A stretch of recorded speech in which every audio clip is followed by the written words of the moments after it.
Në qytetin e Selenicës, shkolla Redin Beqari është rikonstruktuar plotësisht duke u kthyer në një institucion arsimor modern me kushte të përshtatshme për zhvillimin e procesit mësimor. Investimi ka mundësuar ambiente të reja, klasa bashkëkohore dhe mjete didaktike që i përgjigjen nevojave të nxënësve dhe mësuesve. Pavarësisht se ndodhet në një zonë periferike, komuniteti i kësaj zone ruan traditën e fortë në fushën e arsimit.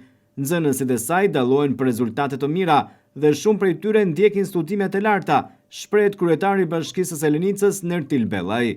Po pra, kjo është një shkollë që vitin e kaluar është hapur, e cila është rikonstruktuar totalisht me fondet e Ministrisë, bashkëfinancim edhe nga bashkia, duke krijuar kushtet e duhura për vimin e mësimit, pasi Selenica vetë është një popull shumë arsimdashës, e ndjekin dhe ka shumë nxënës që dalin nga kjo shkollë dhe me rezultate shumë të mira kur aplikojnë për shkollën e lartë.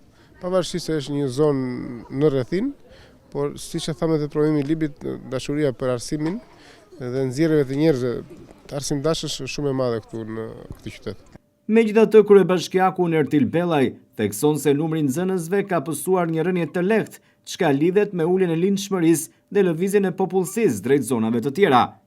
Patjetër, rënje ndihet jo vetëm këtu në Selenicë, por në gjithë vendet, sepse ka të bëjë edhe me lindshmërinë, por edhe me lëvizje demografike, ku njerëzit lëvizin për një jetë më të mirë. Kryebashkiaku Nertil Bellaj premton se Bashkia e Selenicës do të vijojë investimet në arsim me synim përmirësimin e kushteve dhe nxitjen e fëmijëve që të qëndrojnë në komunitetet e tyre.